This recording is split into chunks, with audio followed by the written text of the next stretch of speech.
from the shores of beautiful Lake Coeur d'Alene in the heart of North Idaho.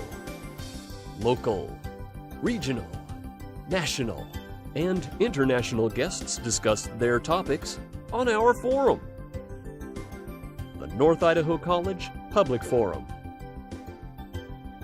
with your host and moderator, political scientist, Tony Stewart.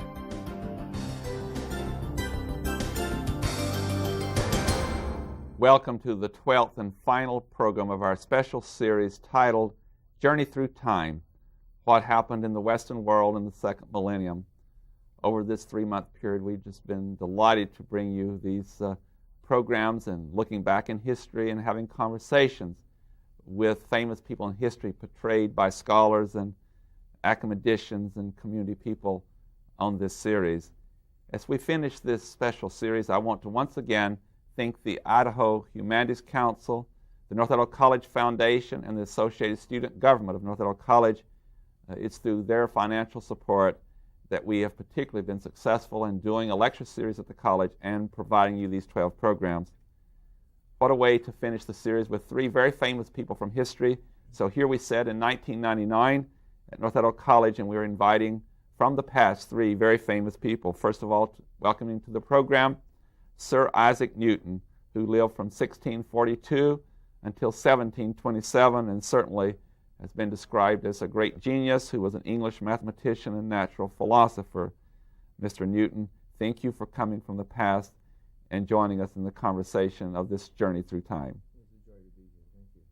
Our second guest today is Simon Bolivar, who lived from 1783 until 1830. He is a very famous person in South America and is often called the liberator of South America, or the George Washington of the southern part of South America. Mr. Bolivar, it's a great pleasure to have you to visit us in our time and to discuss your great accomplishments. It's indeed a pleasure to be here. And our third guest today, who lived from 1400 to 1468, was Johann Gutenberg, who was a publisher and is best known for the publishing of the Gutenberg Bible, which resulted in publishing of many other things in the future and opening up to the world the ability to read such publications. Mr. Gutenberg, welcome to 1999 and a conversation with us. Thank you. And I'm very pleased, as always, to have our regular panelist, Steve Schenck, who is the Vice President of College Relations and Development at North Idaho College. And Steve, I know you look forward to this interview, and I invite you to commence it. I do, Tony. Thank you. Gentlemen, welcome. I couldn't help but reflect as you were being introduced that each of you is a familiar name in our time. And Mr. Gutenberg, you've been gone over 500 years, and the most contemporary of you has been dead almost 170 years. And yet I think that there are a lot of people in the audience who, like me, don't know as much about your lives as they'd like to. So I thought I would begin by inviting each of you, and perhaps starting with Mr. Gutenberg, who is the furthest removed from modern day, and inviting you to tell us a little bit more about who you were and what you did. Well, first of all, I began as a goldsmith, which was not very popular with my family because that was a trade, and I came from a patrician family, and so to enter a trade as a patrician was not popular with my family. And yet it was the way I got some of the money I needed. I had contacts with the patricians and bankers who helped me finance my research. I had a misfortune of being involved in a gold mining venture. As a goldsmith, that would have helped. I invested too much of my own money in that, and as a result, my family heirs could get none of the inheritance because my financiers took over the control of my invention, which was the type for the printing press. I developed a press, but it's something that the rudiments have been around for centuries, whether it had been through the pressing of oil, of olives, or the pressing of a wooden stamp press. That was the easy part. The hard part was developing the interlocking type And you have to see upside down and backwards to do this. We knew that from wooden type. We did this, we developed this with my good friend, who later joined with my financier and basically took the invention away from me. A thing that I thought was very helpful, at least it was interesting to me, was the use of graphics in print as we developed this what you call the Gutenberg Bible. It was really the Latin Bible that the church had had for some time. I understand that there's a phrase that has been bantered about later called necessity is the mother of invention. Well, the church was in a difficult time, and the sale of indulgences was very popular, but with the tedious, slow production of handwritten indulgences. When you have a printing press, you can produce those so much faster, so many in an hour, where it would take a scribe, the better part of a day to produce just one printed indulgence. Church profited quite well from that. Church profited also from a Bible in Latin for the patricians who could read. Also, the church had worship books and other theological books that needed to be produced, and so that helped the church a lot. What people don't seem to realize is that very little's been written or recorded about people like me because we're inventors and we're quiet. To us it's exciting, I assume to others boring, but we're artisans as well as inventors when we do these things. My associate that worked so closely with me and who hurt me so deeply was a real inspiration in working together on this. So there were 2 5-year periods where I absented myself, and perhaps you would like to know more about what I did during those 5 years later. Well, yes, we will get back to that after we've had a chance to move to some of our other panelists, and I think we'll move next to Sir Isaac Newton, if we may. Tell us just a bit more about your life and accomplishments. Oh, to many others, my life might seem fairly strange. I was curious. I think it's safe to say that most of what I did was done out of my own curiosity for what makes the world, what the laws of, you would call them the laws of physics, I would say the laws of God. I spent a good part of my life, much of it not known to individuals, even during my own day, studying the Bible, the background of where it came from, how it was written, many of the utterances over the ages of what was considered truth. And I also spent a good many hours over a furnace studying what you today would call alchemy, because I wanted to know what made the universe. In today's language, physicists and astrophysicists might call it the unified field theory, or the grand unification. Basically, it is just why, what makes things go. And I enjoyed that. That is how I spent the better part of my life, and I would love to continue that. And what would you say, Mr. Gutenberg told us, of course, that it was the Gutenberg Bible that was probably his defining contribution to history. What would you say your defining contribution to history was? Rather than any specific item that I wrote or idea that I produced, I think it would be what I considered the scientific, or what you would call the scientific method. And that is the idea that it is not enough to proclaim how we view the world, but what one must do is test, experiment, do those notions and those principles which you say govern the world, are they actually helpful in understanding and predicting what will happen in the world? So the scientific method of hypothesis, testing, and then back to retesting. I used mathematics. Much actually of what I used was of my own creation, because the math that I found at the time was really inadequate to explain much of what needed to be done. but it was all done for understanding the natural universe. Thank you. General Bolivar, would you tell us a little bit about your life, please? Well, certainly. Probably you could say that I was always interested in freedom. Even as a young child, as I was tutored by my uncle and other teachers, having been orphaned by my parents, I was lucky to have a fairly rich family that I was born into in Venezuela. And I learned a lot about liberty. I enjoyed reading about Rousseau.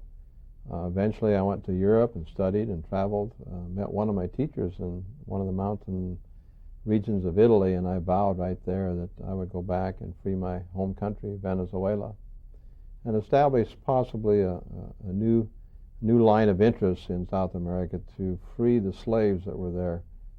See, for a long time, since the 1500s, Spanish had established colonies in Central America and South America for farms, and they had the local people kind of downtrodden as slaves, and then all of the profits from these ventures would go back to Europe. And I really didn't like that. I spent time in France, and I learned to deal with people and to celebrate with them, but I really didn't like that at all. I was appalled by it. I visited America for a little while, and I was so impressed with the American liberty systems. So I went back trying to get into Venezuela again with 20 people. Most of my troops, so I was kind of a self-proclaimed leader, about 20 people, aged 20, 19, 21, you might call us rebels today. We had to try to take over the whole country. We did it a number of times. You just don't do it one time through. So a number of invasions into Venezuela, and eventually I had to go into exile in Haiti and Jamaica, and then come back after trying to get some more money to get some troops. And eventually, about 1825, I was elected president of Peru, and I established a new country after my name, Bolivia. Freed Ecuador, Venezuela, New Granada, which I call New Granada, which is actually what you folks now call Colombia.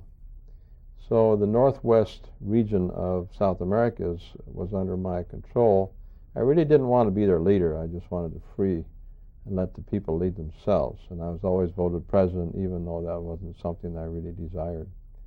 I died 1830, kind of dejected a little bit. People didn't really understand my intent. I was a great writer. I wrote notes, and I posted notes and tried to encourage Americans, Venezuelans, and Colombians to call them forth. Alexander Humboldt, a scientist, once claimed that there were 9 different types of peoples in the northwest South American regions. And I really didn't want to segregate all of these types of folks, but wanted them to enjoy the cause of liberty, have freedom, and have their own farms and their own governments. So that took a lot of work. There was another person in South America, in the southern part, that was working in Argentina, and I met this person, and he was very gracious, and we decided kind of an agreement that he would just keep working in Argentina and Chile and San Martin, and I would stay up in the North Country. At that time, Brazil was Portuguese, and so all of Western South America was a tough thing to climb through because you had hills, mountains, heat, a lot of no roads, a lot of impassable terrains to surmount, and Alps. You had to cross Alps all the time. So it kind of took a toll on my health a little bit. And you had to be rugged and tough. You had to use the local people. We fought the Spanish royalists with spears. We had cowboys that were half naked, kind of what you'd say nowadays, that were very good horsemen. And you immobilize the enemy, which is called the Spanish rulers at the time, with all the expertise you had. And I had as many as 100,000, or not 100,000, but 10,000 troops at one time. Other times I would be fighting with 20. The advantage we had after reflecting back on this was that Bonaparte in Europe was actually engaged with wars, and that freed up some time and effort for the South American Revolution. General, we're getting awfully close to politics and political science, which I know is the host's favorite area of discussion. So I'm going to cut you off there, if I may, and turn this over to Tony Stewart. He might not know what a political scientist is in his time. Oh, that's right. We have this problem, don't we, of this language change in time, but we'll do our best in communicating from the past. I'll go back to Mr. Gutenberg. As you indicated, you've been well known in history for the printing of the Gutenberg Bible. Would you expand on this to explain to us in 1999 how that revolutionized printing and reading and the literacy of the general population? I'm not taking away from the publication and religion, but it went even beyond that into other areas that were secular, even in nature, did it not? Yes, and I contributed to that. That's right. Calendars were made possible because of this press. There were two things that I kept to myself when my financiers took over the Bible printing. And one of them was the production of calendars. And that's the way I financed the remainder of my life, was the publication of calendars through the printing press. And we did, some other friends and I did publish an encyclopedia. It was as complete as we could make it, of information from as many of the different disciplines of education as possible.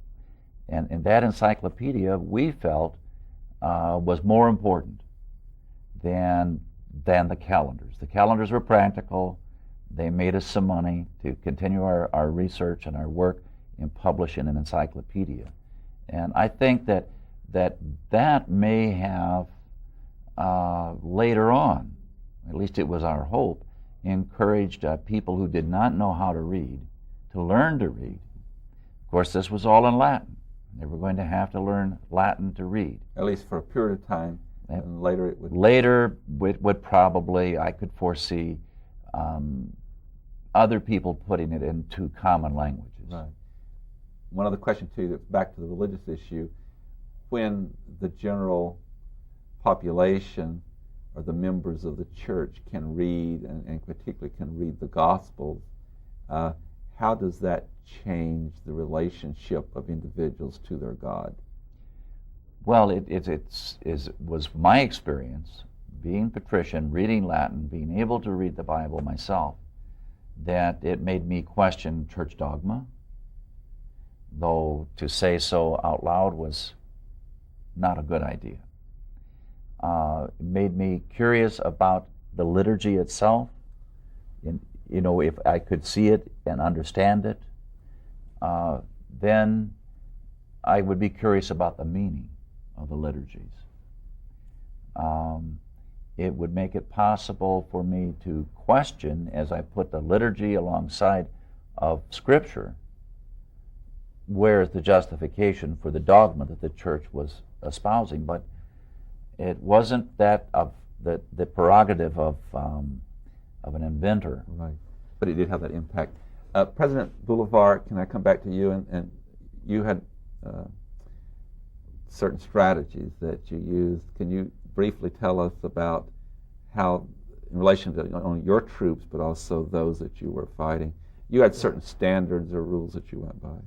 Yes, I learned the rules early from Napoleon Bonaparte and some of his actions in Europe. And generally what you do is you have an element of surprise, and you have an element of coming in on the side on the unexpected direction. And so since I had mountainous terrain and rivers and to cross, it was very easy to surprise the Spanish people who were in the older warlike mode of marching in lines and having a lot of dress and pomp. And we were fast. We had horses.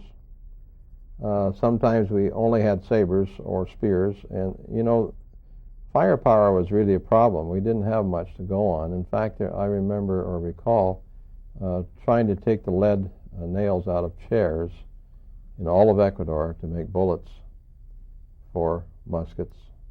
But the problem is, by the time you take the 6 operations or the 6 steps to load up a rifle, the enemy has already overtaken you. You get one shot, and then the rest has to be hand-to-hand combat. So part of your strategy Speed, was surprise. because of certain weaponry you have, you made up for it in tactics. Has to be in tactics, and also the knowing the country, and knowing the jungle. More familiar nature, than your opposition. Yes. Thank you. My question to Mr. Sir Isaac Newton is, your work was astounding, and you added so much to the field of learning. How did you, in that process, change both mathematics and natural philosophy? You've already discussed some things, but there was some real change because of what you created that was not in existence.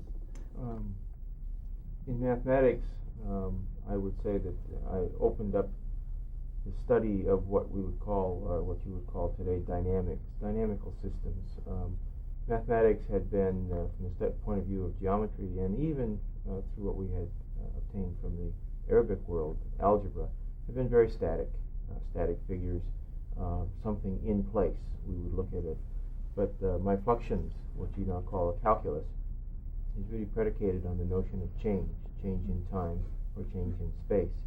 And that was necessary, I felt, for the study of the motion of planets, because they do change. We see them change in the heavens all the time, and that was needed. That, of course, led to the change of how we view, for instance, my work with light in optics. It's just, and it's a struggle that, as I understand, goes on to this day, of what is light made of. My view, which I believe I was able to substantiate, was that light was made up of many different colors. And I think my most fundamental experiment was to show that light could be broken into what we call the spectrum, but then also brought back together into white light. And this notion of being able to substantiate your theory with what happens in practice, experimentation, whether it be with planetary motion or with light, what I had hoped to do was to show much the same thing in what is now called chemistry, but was never able to fully. You built bridges, though, for the space program would come later that you wouldn't be familiar with. But I didn't want to return to Steve Sheen. I'm going to ask some quick questions of each of you. Mr. Guttenberg, could you tell us just a little bit more about what the process of producing a Bible was like before the invention of the movable type printing press? Oh, it was handwritten. And it would take about how long? Oh, a complete Bible, years.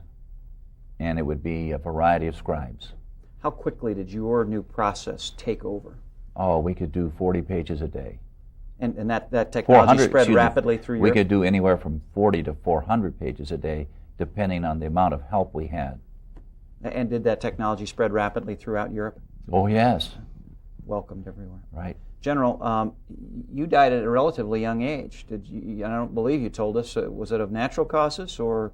Just pretty well worn out of old age, and at 47. That was a long lifespan in those years. A lot of my troops were in their early 20s, and the people that lived, the natives that were there, the Indians in those regions, were not really old either. 40 years is exceptionally old. I lived a good life, a long life, and I did contract something though and was sickly for a little while, but I bounced back. My main problem was I never really had a lot, even though I was born of a wealthy family, and I had 2 shirts to be a general in. And I like the pomp that goes with these clothes. That goes back to France when I was visiting France, and you have to have an official uniform, but during battle conditions you really don't look like I look now. And if I can ask one more quick question of you before moving to Sir Isaac Newton. You mentioned that you were always elected president but really didn't want to rule. How did the people you liberated react to that? Were they disappointed that you didn't? People were very excited about liberation, and they didn't really have a lot of literacy in those countries, in that region. You couldn't really turn over a lot of literary talents or establish a Congress quickly. You had to use the clergy. You had to use the established literary people in school systems, and there just wasn't a lot there. You tried to establish a Congress, and of course they'd always turn around and vote me as president because of my fame. I would honorably take it, but I never really received pay. I didn't want all of that recognition.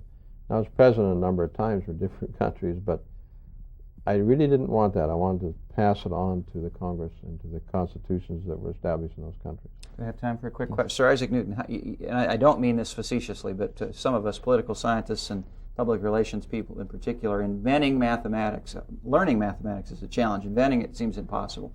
How do you invent mathematics? You study a physical phenomenon that is not adequately explained in the system that currently exists. And through that phenomenon, it usually suggests its own way of realizing, studying, and thinking about it. The Greeks certainly left us with many ideas that they did not fulfill. The idea of limits, things growing smaller and smaller, but particularly with the notation that was developed the generation before I lived by René Descartes in France. We were able to study and to understand through that study and that notation much better the physical phenomenon that we were interested in. Thank you. On that note, we're going to break character with what little time we have left. I just want people to know who you really are.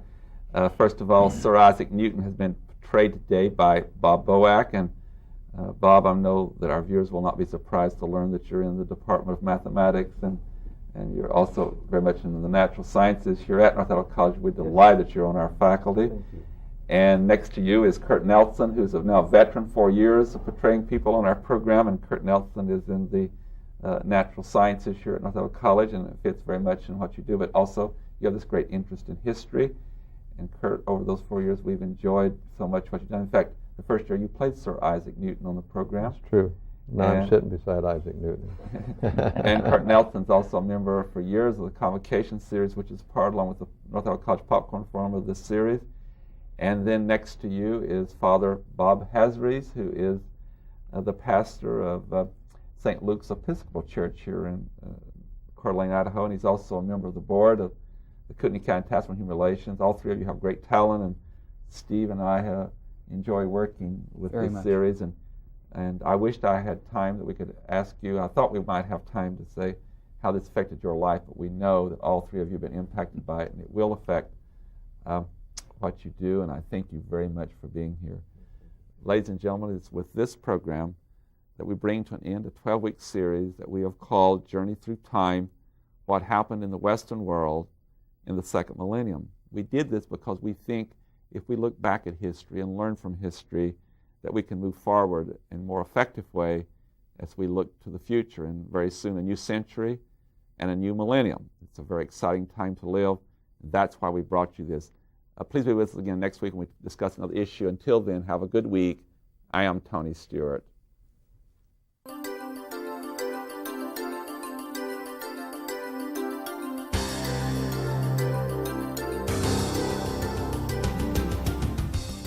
North Idaho College Public Forum is the longest-running public television show of its type in North America and is seen in 7 states and 2 Canadian provinces.